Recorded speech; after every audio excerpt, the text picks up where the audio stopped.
You are listening to the Horse Radio Network, part of the Equine Network family.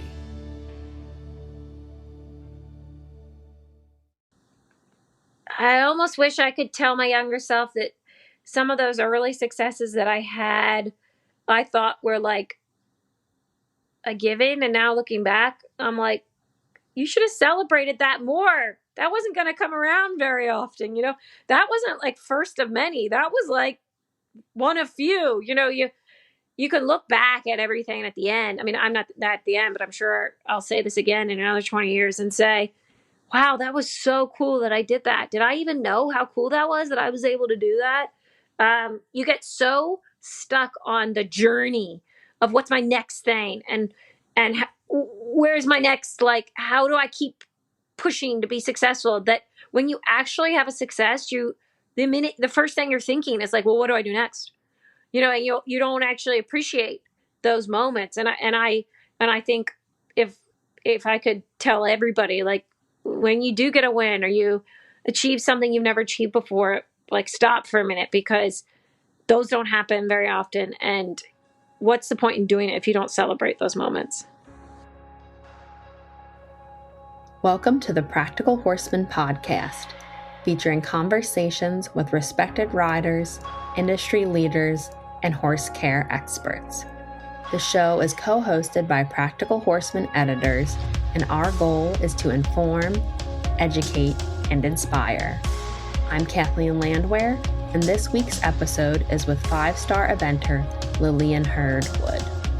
Lillian and I spoke in late October following her 8th place finish at the Maryland 5-star with her longtime partner, LCC Barnaby. To give you a little more background on Lillian, she has 16 CCI 5-star completions, including top 10 finishes at the Maryland 5-star and top 20 finishes at the Badminton, Burghley, and Kentucky CCI 5-stars. Originally from Poolesville, Maryland, Lillian developed a passion for eventing while competing in the United States pony clubs. She spent 10 years as a working student for Olympian Boyd Martin and 5-star competitor Jan Byyny. Also, Lillian worked in Ireland and England in multiple international yards, most notably for Carol G. of Fernhill Sport Horse Center. She runs her training business out of Lanefield Farm in Coatesville, Pennsylvania, alongside her husband, Ryan Wood. In our discussion, Lillian talks about deciding to retire the 18-year-old LCC Barnaby from the 5-star level, as well as handling disappointment in the sport and celebrating personal successes. Before getting into the conversation with Lillian, I'd like to share a word from this episode's sponsor, Purina. Confidently address your horse's unique weight needs and help optimize their overall well-being with research-proven Purina animal nutrition feeds designed by passionate equine nutritionists. Partner with Purina to nourish your horse to their optimal body condition. Explore weight management resources for your horse today at purinamills.com/feed-finder. You can also follow at Purina Feed Greatness on Instagram and at Purina Horse on Facebook. Now, let's jump right into the conversation with Lillian, where she begins by talking about how she got her start with horses. My parents bought a 8-acre little farmette when we were very little and thought it would be fun to have 2 horses on the farm. They didn't really know anything about horses. They bought the horses out of the Washington Post classifieds, and one was an unbroke Tennessee walking horse, and the other one was pregnant, and they didn't know it. So we ended up getting 3 horses. They gave the foal away, but it was sort of a hilarious start to our adventure riding horses. But after we kind of had the horses at the farm, we got lessons at the local boarding barn and got into pony club and kind of did the whole little kids riding horses scene. And I was hooked right from the start. Awesome. And how did you end up in eventing? So our pony club, I was a member of Seneca Valley Pony Club, in Poolesville, Maryland, which is where we lived at the time. And they ran the Seneca Valley Pony Club horse trials. So they were pretty, I mean, I feel like pony clubs end up kind of specializing in one thing or the other. And my pony club was really big into eventing because we ran that event. And the barn that I rode at, which was Burghley Farm, where I later kind of got my professional career started, was a very heavy eventing program. So I kind of was in the right place at the right time to fall in love with that side of the sport. Awesome. And what do you like about eventing, and, why have you stuck with that discipline versus a different discipline? So I love the cross country. I think that gives me the biggest feeling of accomplishment once I've succeeded on the backside of the course. It's definitely I think riding any horse anytime can be an adrenaline rush, but it's definitely like the most adrenaline part of the 3 phases for me. And obviously eventing is like, the only place you can find that cross country phase. I now, love dressage, love show jumping. But it was never like, oh, should I go try something else? It was like, but then I wouldn't get to do cross country. Why would I ever do anything else? Yeah, very cool. What do you think about, the sport in general and horses that have kept you involved with it, this career path you've gone down? Yeah, so that's a really good kind of question, because I think a lot of times when you look at the people that have been sort of taken up eventing when they were young and then made it into their livelihood and, never quit and kept going, have been people that have had 1 or 2 or 3 really good horses, like that horse that, you think, well, maybe I should go to law school, but then, except I've got this horse that's ready to move up to intermediate and he's so awesome and I got to keep going, and I've had a few of those that, really like 2 of them that, have spanned almost they lasted so long that here I am finishing on my second one. Like they've spanned my whole life. But these horses that I couldn't, there were times when I could have, turned left instead of turning right to keep going eventing. And I was like, I can't, I've got this awesome horse. So sometimes when I'm ushering these younger kids along in eventing, which is a lot of what I do now, I think in my head, like, I've just got to get them that one really good horse. And it doesn't have to be like actually good. It doesn't need to be competitive. It could be terrible at the dressage. It could maybe have a rail down or 2. But I mean, that horse that's like so fun to ride and so safe and so reliable that you couldn't fathom not keep trying, because there's such good animals that it's like a privilege to be able to ride them. And I had that, and that's what kept me going. And I've seen some kids that are so dedicated and so into it, but they get 1 or 2 or 3 bad horses in a row. And it's like, it's too difficult. They end up sort of tapping out. Yeah, that can be definitely tricky, Yeah. Hit some rough patches and whatnot. But you kind of mentioned 2 horses. And so one of my questions is kind of just asking about some of the most influential horses in your life, who they are, what they're like, and why they're influential. Yeah. So the first one, who I got him, I was in my 20s, but early 20s. And I'd had some really good young rider horses along the way. But my first advanced horse was a horse that we call in the barn Whitey, but his competition name was Share Option. And he, I got him as a 4-year-old, brought him up the levels. He ended up going 5-star really successfully, not like competitively, but successfully. We were very slow on the cross country.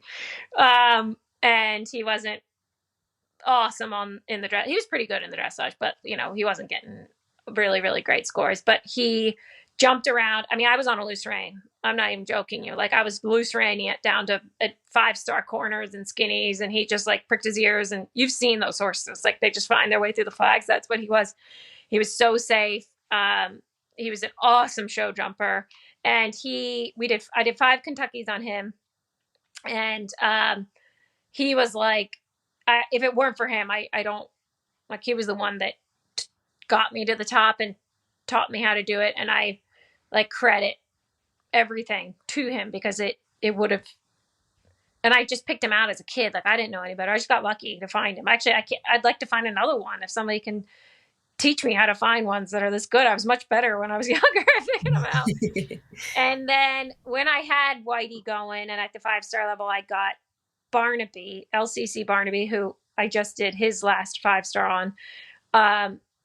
And he was 5 at the time. He's now 18. So that was a long time ago. But he also, I brought him up from, he had never evented, to being at the 5-star level. And basically my whole career has spanned those 2 horses. I've had a ton of horses, awesome horses along the way as well. But they've been like my top horses from when I, stopped being a young rider to today, which it's funny to think that like I can boil down my riding career to the lifespan of 2 horses, but they had pretty long careers. That's why they seem to dominate. But they were really the main guys that got me at the level and, taught me how to do it, or I think they did. I don't know. We'll see if I do it on another one, but they are such honest cross-country horses that it wasn't impossible for me to figure out how to do it without actually knowing how to do it. Gotcha. Yeah. And I think you announced that you're retiring LCC Barnaby. Yeah. Correct? Yes. So he's 18, which I think some horses go maybe do some stuff in their 19-year-old year. He's sound. He's healthy, but I kind of told myself if I get him to Maryland, that like, I think that horse would keep going forever. There has to be a point where I just say, okay, I've done them all. I've done them all a million times. He's been so good. It just felt, there was actually not really a reason to stop, except that like it felt like the right time. And like he not only does he not owe me anything else, he didn't owe me the last 10 ones, like he's like been going on for forever. So I've done so much with him. It's like easy for me to say, okay, that's good. It was my best finish. So it's like, that was the best one we've done. We're going to call it. So I'm really like pleased to have the luxury of calling it on a high and having it be an easy decision. Yeah, that's awesome. Do you have any advice for somebody who might kind of be contemplating that with their own horse? When is the right time to retire them from competition? Yeah, I think I did the same thing with Whitey. I stopped maybe one before I could have, but with Whitey, I remember the last 5-star I did, he was great. We jumped around clear. I think we finished well, but I could feel that it was just a little less of him than it used to be. Like the height he was jumping the jumps and the speed he was going. He was never fast, but he was even extra slow the last one. And I thought, you can't really be on like a decreasing skill level at the 5-star level. And even, for people that are going prelim or training or whatever level you're going, if that is your horse's top level and your top level, the moment you start to feel it being a little bit less than it once was, you maybe don't have to retire them, but it might be time to say, okay, now I'm going to drop down one level or drop down one level more. When I retired Whitey from upper level competition, he went and took kids around the prelim level. And honestly, if Barnaby wasn't such a lunatic, I would probably, he's sound enough, he would be good. Like he would be absolutely capable of going and doing the lower levels. It's just nobody could ride him. So I'm just going to put him out in the field and not even try that. Yeah. But yeah, I think you'll get this feeling when you're out on course where it's like, this is a little bit less than it once was. And for me, that was like, that's all I need to know. And honestly, Barnaby, I didn't really feel that, but he probably wouldn't tell me. He's just so amped up that like less than with Barnaby is actually a nice feeling. But I think he probably does have a little bit less than he once did. And it's kind of like, well, you don't need to do it because you've never once had to think I'm not capable of this. And I don't want you to ever think that. So we're going to finish before you have that feeling. Right. Yeah. it might be like you said, kind of just the right time to exactly. end on a high note, especially. That's really great. Can you talk about some of your kind of most important wins you've had in your career thus far? That's a funny question. Oh. So, I'll tell you when my first FEI win was about 20 years. No, yeah, he's 26. No, he's 25. A little less than 20 years ago, I took Whitey or share option to the Morven Park. It was then called CCI 1-star, but it was what we now call a 2-star. It was a prelim level. And it was a long format, an old long format, which meant steeplechase, rows and tracks, like the whole deal. And I won the young rider division of that 1-star with him, and he was 6 or something. I think I was 5th going into the show jumping, and he show jump clear, and nobody else show jump clear, and I won. And I thought, this is incredible, and surely this will happen again. This is just the start of a long career of winning. Well, fast forward 20 years later, and I just had my second FEI win of my career. Yeah. At the Plantation Field, this last one a month ago, Plantation Field 1-star on one of my young horses, Coolie Maestro, who's an incredible horse. But we were all sort of laughing and giggling in the award ceremony because I was joking. The last time I won an FEI was 20 years ago at the same level. So I actually haven't had a lot of big wins. I've had some awesome finishes at the 5-star level. Like I finished 20th at badminton on one of the hardest badmintons that ever existed. And I was so, like, 20th doesn't sound good, but I was so proud of that finish, and I finished 18th at Burghley.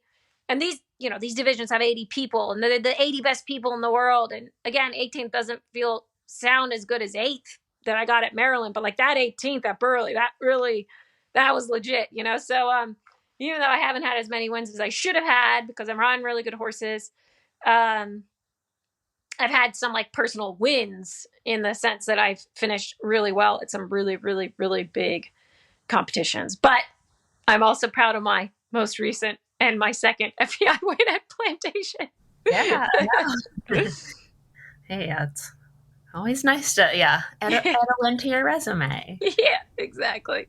Yeah, that kind of goes in well to my next question, just, in the sport, things don't always go as planned and you don't win as often as you would hope or think you could or maybe should, but how do you kind of handle some of those disappointments and just keeping everything in perspective? Yeah, I think I'm not a sports psychologist, and I'm pretty sure they tell you like not to, set yourself up for like failure and be positive. But I do think that there is value in like being realistic in your expectations when you show up to an event. So when I go to a 5-star with Barnaby, if I thought I had a chance of winning, I'm going to be like perpetually disappointed, right? Because it's nearly impossible. He's very challenging in the dressage. And if I go at speed with him, he leaves strides out of every combination. So I go and say, okay, I want to, get a sub 40 dressage, which sounds pretty bad, but that's Barnaby's, bar that I'm setting. And I want to jump around with no jump penalties in the cross country. And I want to go clear show jumping. Now, maybe I won't go clear. I'll have a rail, or maybe I'll, not have the dressage test I want. But I think setting realistic expectations is basically pretty important because we're not on like automated, like these horses are horses. Everyone is different. They might be good for the level, but not necessarily competitive for the level. And sort of saying, what would be my version of winning at this event? And what are some things I did at the last one that if I avoid doing them at this one, I'll feel like I've improved, and I do that with my students. They all want to win all the time, but I say, you know what I really want you to do? Not go for the flyer into the double combination at the show like you've done at the last 3. And then when they achieve that, we're like, yes, you did that one thing better this time. So I don't want to cop out either, and always just sort of saying, oh, I'll set low expectations and then I'll be happy. But I think if you can be realistic about what you're capable of achieving, and then maybe push on that just a little bit and go, I want to do that a little bit better, then you can find joy in the sport, even if you're not on the horse. You have to have a horse that is capable of winning in order to win. And I haven't sat on a lot of those. I have horses capable of doing very well, but like, I think like a lot of my students and my amateur riders, if they can kind of have a goal that they set that might not look like a goal to somebody else, that's the way to like find joy in this very difficult sport. Because you can't like say, oh, I want consistently top results. Like, who can get that? I mean, there are people doing that. It's not me. And it's certainly not like my amateur young rider students, because that's just not possible. Sure. No, yeah, there's, so much to learn with riding horses and things to improve upon from the last show. Yes, exactly. Exactly. So at competitions, are you someone that gets nervous, or maybe if you got nervous in the past, how have you handled show nerves? So, it sort of depends on the horse. For example, with Barnaby, I get very nervous for the dressage because I know he has a chance of like blowing up. He gets really, really tense. And just the like kind of anticipation of that failure makes me like, I'll even get, that feeling where you get spaghetti legs, like your legs feel like Jello. Like I will get that before I get on. It would have to be at the 5-star level for me to be nervous, because everybody's watching and it matters so much to me. But I'm always like, Lillian, pull it together. This is the one part of this weekend that your life isn't in danger and you're this nervous. So it kind of depends on the horse. Like you would think it would just be cross country that makes you nervous, but that's what makes I feel, significantly less nervous in the cross country warm up of a 5-star with Barnaby than the dressage warm up, which is just totally silly. But yeah, my nerves are in proportion to the pressure of the situation versus like, like if it's running advanced with Barnaby, but it's kind of a doesn't matter event and nobody's there, I'm not very nervous. But if it's at a 5-star where I know how I do really matters to me, or even the total opposite of the spectrum, if I'm about to show jump a horse, I'm in the beginner novice, but I'm in the lead, I get kind of nervous because I'm like, oh, it would be really cool to win for the owners. And, so it's sort of like there's pressure there because I'm actually in a competitive spot and I could pull it off. The nerves that I used to get, which would be like, I don't want to die out here. When I was younger, I don't get those as much anymore, probably because I'm not riding those horses as much anymore that make me feel that way. It's more like, I really want to do well. I really want to achieve and I'm going to be so disappointed in the car on the way home if I don't pull this off. It's that type of nerves, But a lot of my students are grappling with the like, I'm fearful for my life right now type of nerves that I think a lot of people get when they're going out on a jump course or in the cross country. And so I have a lot of experience with trying to like come up with sort of strategies and ways to navigate that, because that is really common. And, I'll still feel that sometimes heading out, certainly maybe between fences 4 and 5 on a 5-star. I'm like, oh, Lil, this is pretty tricky. You better not mess this up. This could go wrong, Yeah. But that's a big part of it too. Gotcha. Do you have, at some of those big events, is there a certain routine you like to follow? So, yes, my biggest thing for battling my nerves is being very, very, very prepared. So for the cross country course, I mean, I am walking that thing more than anybody else. Like you can ask anybody this big event. I dare them to say they were out on course ever when I wasn't also out on course. I am just walking the course twice a day, every day. For the dressage test, I have a notes open on my phone that has like pages of things. Every time I do a ride in leading up to the competition, I practice that shoulder in and then write a note about something I figured out that day. Like I just like having everything written down, pages of notes, and I reread it. And I'm like, I probably have the same level of skill as if I just walked it once and wrote it off instinct, but it makes me feel better if I feel like I've like done all my homework and I know exactly, I've worked out every possible scenario and what could happen. So that's like how, and if I'm like in the process of just creating that plan, I don't feel nervous. It's sitting around that makes me feel nervous. So I'm like, I'll go walk the course again, or I'll read through my notes, or I'll, look through my pictures of the jumps. Like I just like having that to make me feel like I'm being prepared, which is really probably more about nerves than about actually getting prepared, if that makes sense. Yeah, well, everyone has their, own process that works exactly. for them, and a common thing is, definitely being prepared, and that's or over prepared, as the case may be. Hey, it works though. It works, yeah. How would you describe your training philosophy? A little bit ties in with the last thing we were talking about. I like practicing everything that I might need to do at a competition. I want to have practiced it a lot at home. So, and that doesn't mean like I have to run through the test all the time, but, I do this for my students as well. I want to be practicing riding full courses, like not just jumping single jumps and then go to the show and ride a course. I want to be doing a lot of cross country schooling so that when I go out to the competition, I don't feel like anything we're attempting to do is something we haven't practiced doing. So, I think like my philosophy with my horses is if I just slowly and quietly try to do all the things I might have to do at a competition, then we will be prepared. I'm not a very forceful rider. Not like because I'm like, oh, I have this philosophy, never make a horse do anything. It's just I've never been that way. I realized early you can't make a horse do things they don't want to do. So a lot of my training is like, how can we make this horse want to do what I want them to do?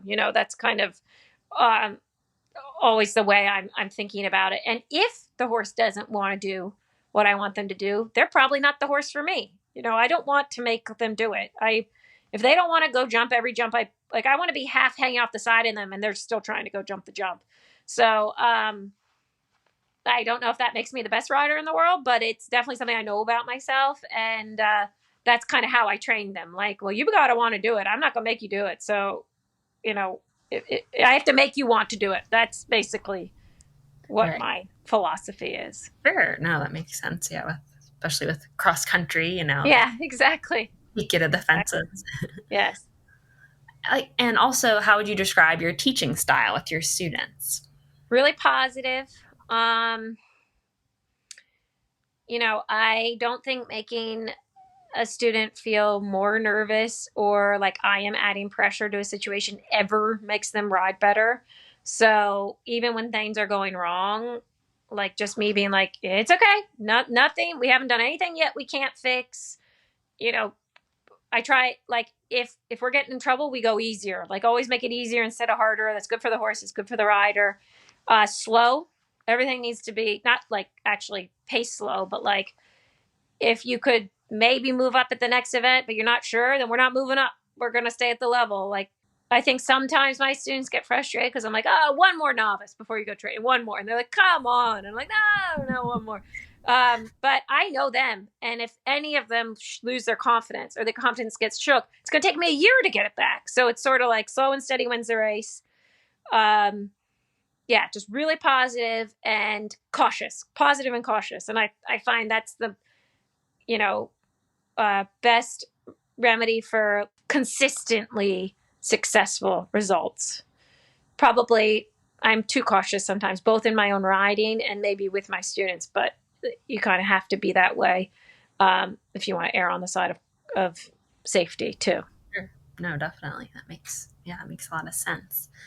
When you're working with your students, is there something you find that they often need to work on, that kind of a certain exercise or, long spot you mentioned earlier? They all struggle with seeing consistently good distances to the show jumps. And everybody will tell you this. Every new person I teach at a clinic, they all know that. It's one of the hardest things about riding, even for very, very good riders, is accuracy. It's also probably the hardest thing to teach. I mean, I think anybody would agree. It kind of is like, how do you teach somebody that? It's just repetition.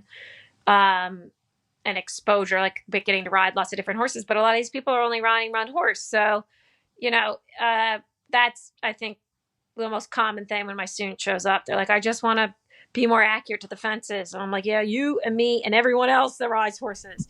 But I'd say that's like the most common theme of what we're always trying to do in the lessons. Do you have a favorite exercise, either with helping with seeing distances or something else and why is that your favorite exercise? And can you kind of describe it for me? Yeah, we've been this might actually be my husband Ryan's influence, and I had to ban it because we were like doing it every week, and I was like, okay, this is taking this too far.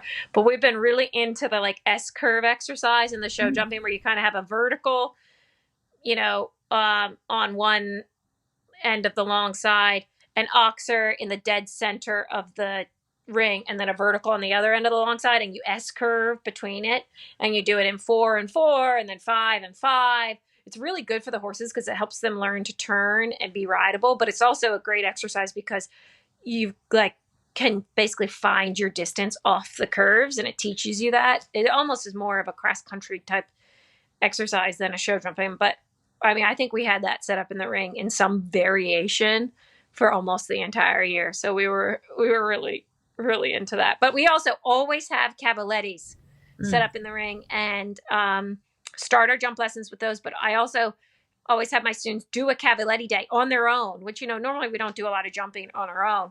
But I think it's so good for them to go out there and just canter that cavaletti 10 times in a row and try and figure out, how do I get to it nicely? What does my horse try to do? They will figure stuff out on their own that I don't even see. And then they bring that to their next jump lesson. So that's another like really consistent thing in my program that we're kind of doing all the time. Nice. Yeah, that's, kind of good to be a bit independent, because I know like you learn some stuff on your own too. That's what I always say. Like, you actually probably need to ride on your own, because I have some students that would like take a lesson every single ride if they could, because they love it so much. I'm like, well, why don't you ride on your own and come back to me? Because I bet you're going to find some stuff out that I'm not picking up, I'm not seeing. Sure. No, yeah, that's a great point. We went over a lot of my questions. I kind of have some like wrap up questions. Sure. So what do you think, has helped you continue your career with horses and, find your kind of your personal successes and some of those wins as well? I think there's two important things. One is I kind of have surrounded myself with a lot of very knowledgeable mentors and experts that, have helped me navigate. Like, I always think, like, what if I didn't have somebody I could call right now and ask this question? Some of my close friends, but also, Boyd has been a coach of mine for a really, really long time. My husband, Ryan, like, I live with someone that I can always ask advice about the horses. That's pretty awesome.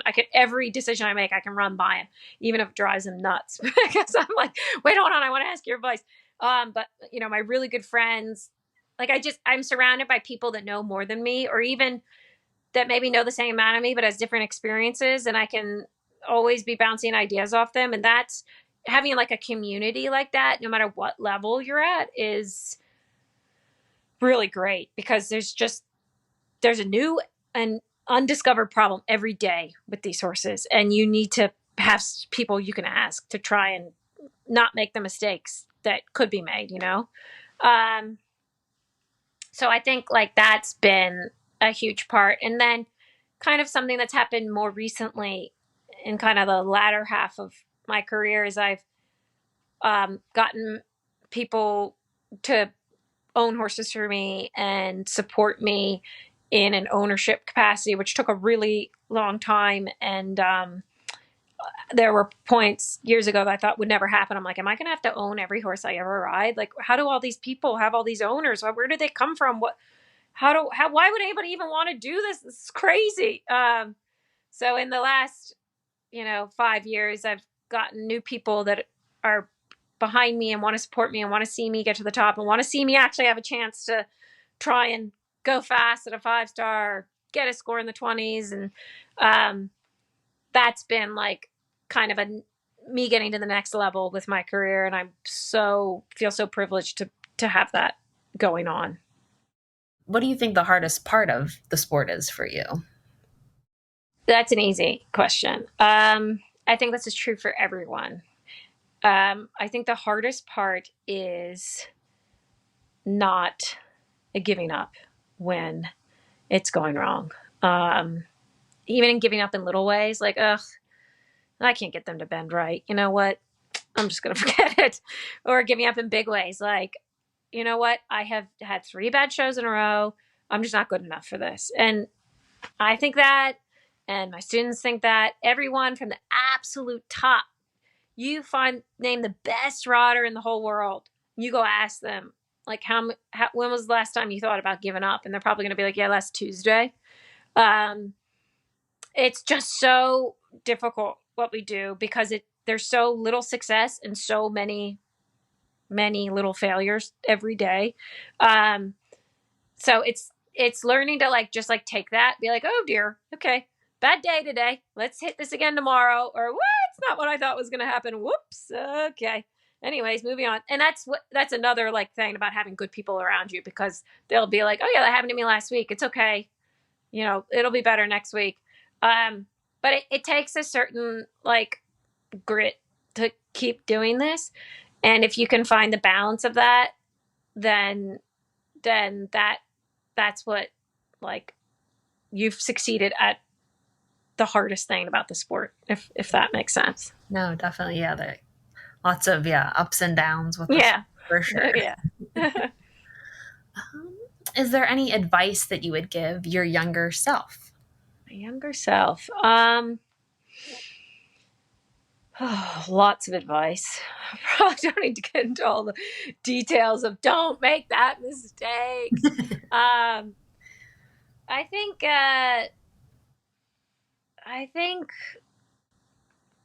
I almost wish I could tell my younger self that some of those early successes that I had, I thought were a given. And now looking back, I'm like, you should have celebrated that more. That wasn't going to come around very often. That wasn't first of many. That was one of few. You can look back at everything at the end. I mean, I'm not at the end, but I'm sure I'll say this again in another 20 years and say, wow, that was so cool that I did that. Did I even know how cool that was that I was able to do that? You get so stuck on the journey of what's my next thing and where's my next, how do I keep pushing to be successful, that when you actually have a success, the first thing you're thinking is well, what do I do next? And you don't actually appreciate those moments. And I think if I could tell everybody, when you do get a win or you achieve something you've never achieved before, stop for a minute, because those don't happen very often. And what's the point in doing it if you don't celebrate those moments? Right. No, that's a really good point, because sometimes they probably can come and go so quickly. Oh yeah. Appreciate it. Yeah. We used to have this joke. We don't talk about it as much anymore, but amongst me and my friends, that there was this 5-star depression that happened when you would be about halfway home on the drive back from Kentucky. This is back before Maryland existed. So we're driving the 10 hours back home. And about 5 hours in, you get this well, it's over. And what do I have to do next? Not I did well. Even when you did really well, it's this yeah, but what's next? I have to do this all over again, and I need to try and do it better. And that's sad. I should have had those whole 10 hours to celebrate, I did it. Don't think what's next. Just enjoy this. You can think about it tomorrow. That doesn't happen to me as much anymore. But I do think that that's a big part of the sport, is actually celebrating the wins, even when they're not actual wins, because we're all winning in different ways. Sure. No, definitely. Very true. One question that sometimes people have an answer for, and if you don't, that's fine. What's something that people don't know about you that you could share? Oh, something you want I have a good one. Okay. When I was younger, I went to summer camp called Camp Strawderman for my entire childhood, from when I was 7 to when I was 18, 2 months every summer. It did have riding there, but it wasn't really it was a summer camp riding. But it also had synchronized swimming, and I loved synchronized swimming. And I thought I was good at it. Actually was not good at it in retrospect. But was just loved it, was like so into it, thought it was the coolest thing ever. So I have synchronized swimming skills, which is pretty funny when you say it Yeah, out that's loud. pretty impressive. I mean, having seen that at the Olympics and whatnot. Yes. Oh, yes. When I watch them do it, I'm like, yeah, that's not what I was doing. Oh. But anyways, I was pretending. Right. Oh, fun. Well, that's a neat activity to do when you were younger. Exactly. And I guess kind of my last question is, what's next for you and your horses or your students? Yeah, so I've got a few younger horses coming up that seem really cool, prelim, modified. And I'm looking for some new horses. I've got some supporters that are interested in kind of building up another string. So I'm a little bit kind of getting back to the work of it, back to the basics. Now that Barnaby's retired, I'll certainly have some more money in the bank because I won't be spending it all on him. But I've got some exciting young horses coming along, and it'll be a few years before I'm back at that level. But I have hopes of coming back and being better at it, and we'll see what happens. Thanks for listening to this week's conversation with Lillian Wood, and a big thank you to the episode's sponsor, Purina. Learn more at purinamills.com. You can subscribe to the Practical Horseman podcast on Apple Podcasts, Spotify, Stitcher, or wherever you listen. While you're there, please rate and review the show. Thanks again for joining us. I'm Kathleen Landwehr, and you've been listening to the Practical Horseman podcast.